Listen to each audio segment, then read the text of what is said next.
Tank-tank militer dilaporkan sudah menuju ke Israel. Amerika Serikat lagi-lagi membantu pasukan Benyamin Netanyahu diam-diam hingga senilai 2,5 triliun rupiah. Mengutip Tribun News pada 14 September, hal itu tertulis dalam pernyataan Badan Kerjasama Keamanan Pertahanan Amerika Serikat.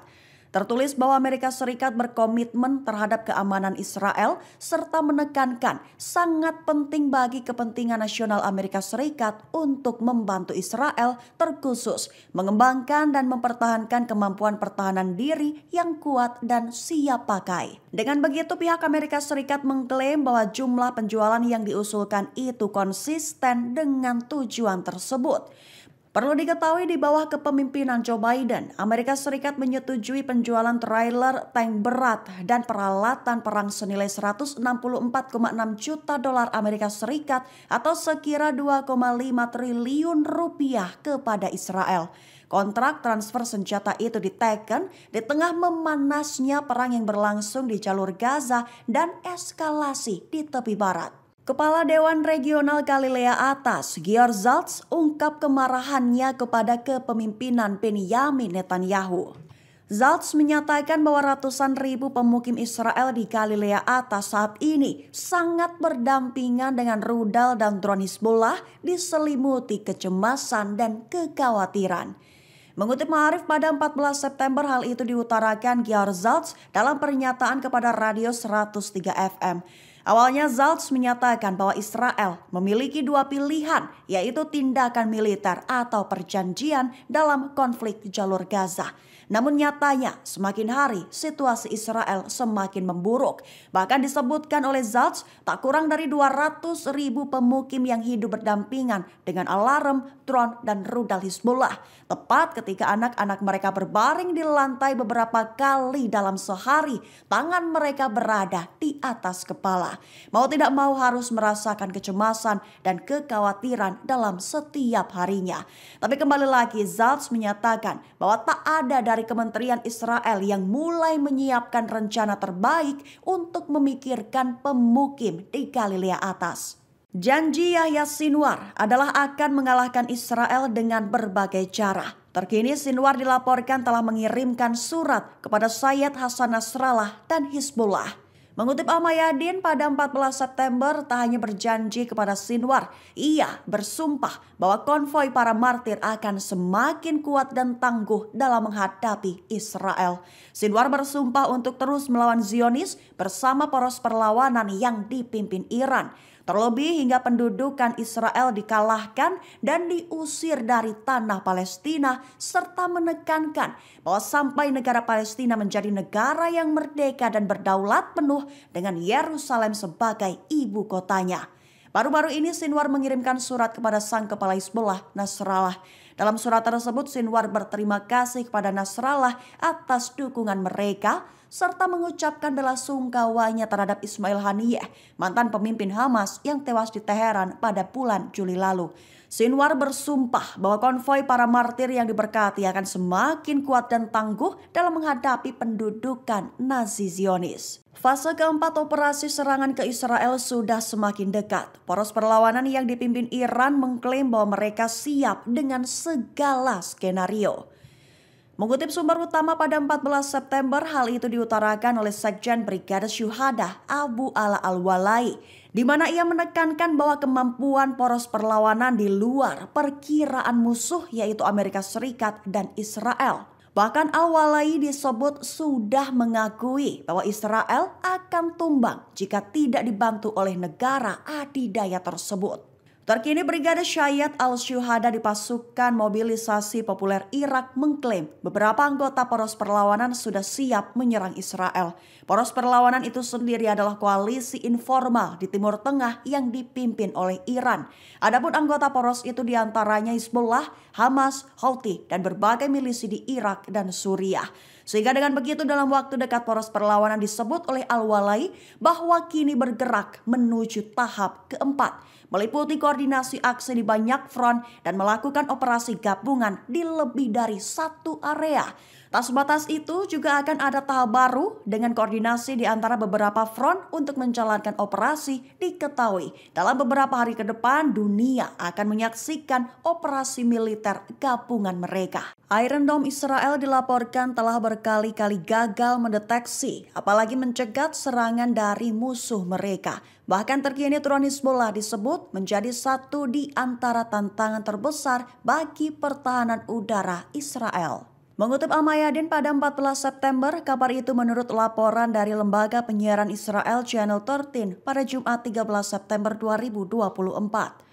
Perlu diketahui lebih dari 1.000 pesawat berawak telah diluncurkan ke lokasi Israel sejak dimulainya perang di Gaza yang sebagian besar berasal dari Lebanon. Namun tertulis bahwa drone Hizbollah itu justru menimbulkan tantangan utama bagi pertahanan udara Israel.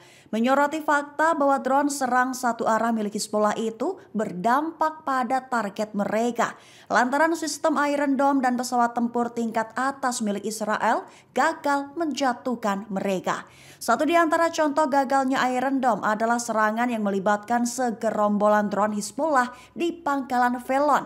Pangkalan yang terletak 15,5 km dari garis penarikan Israel dari Lebanon Selatan di sebelah selatan Rosh Pinah. Serangan Hizbollah disebut telah mengimbangi bahkan menyamai eskalasi Israel. Terbaru, segerombolan drone satu arah Hizbollah menghantam Pangkalan Velon dan menyerang Barak Biriyah di Safat. Mengutip Al-Mayadin pada 14 September, serangan Hizbollah itu telah terjadi pada Jumat 13 September 2024. Rinciannya, Barak Biriyah diserang Hizbollah pada Jumat dini hari dengan salvo roket jenis Grad.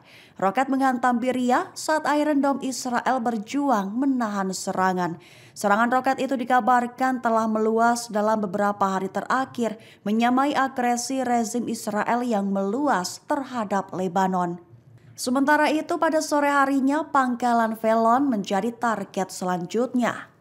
Kali ini Angkatan Udara Nirawaknya meluncurkan segerombolan pesawat nirawak serang satu arah ke Pangkalan Velon.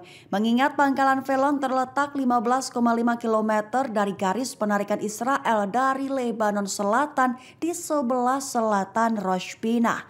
Sebuah wilayah yang telah menjadi sasaran beberapa serangan dalam beberapa hari terakhir sejalan dengan eskalasi yang diimbangi oleh Hizbollah.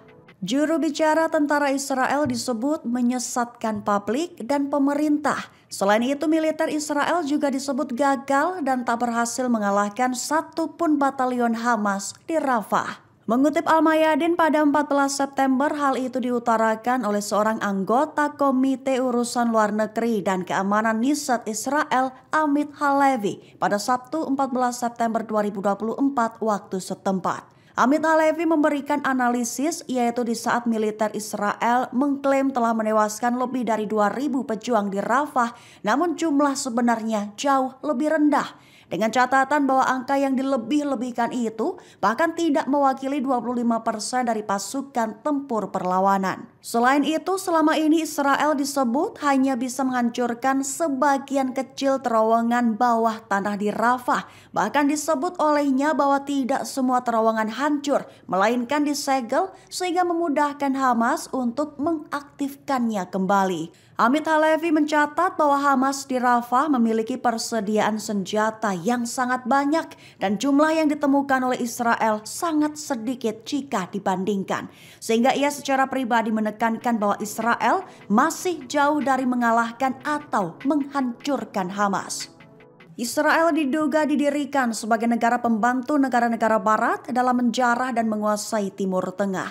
Mengutip Sputnik pada 14 September, dugaan itu disampaikan oleh aktivis politik bernama Joti Brar pada Kamis 12 September 2024. Perlu diketahui berdirinya negara Israel tak lepas dari deklarasi Balfour yang dikeluarkan pemerintah Inggris tahun 1917. Deklarasi itu menandai mulainya dukungan Barat terhadap pendirian negara Israel. Sementara Inggris berkomitmen mendirikan negara untuk orang Yahudi di kawasan Levant.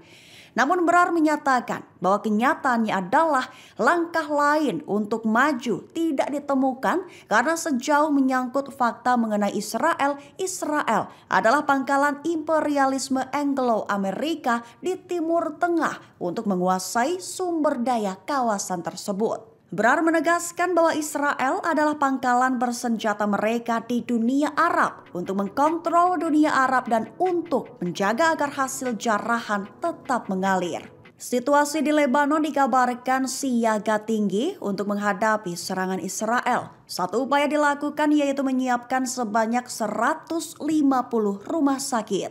Mengutip Tribun News pada 14 September, kabar itu diumumkan oleh Menteri Kesehatan Lebanon, Firas Al-Abiad. Ia menyatakan bahwa saat ini Lebanon sedang mempersiapkan berbagai dampak atas potensi serangan Israel.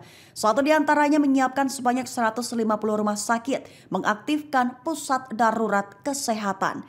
Pihaknya juga memastikan bahwa rumah sakit dilengkapi untuk menangani gelombang besar korban, termasuk dukungan logistik dan pelatihan tenaga kesehatan. Tak sebatas itu, bahkan tenaga kesehatan juga sudah mulai dilatih, terkhusus dalam merawat pasien yang terluka akibat senjata tertentu seperti fosfor putih. Al-Abiad juga mengatakan bahwa rumah sakit tersebut kebanyakan akan berada di wilayah rentan yang sering terkena serangan Israel.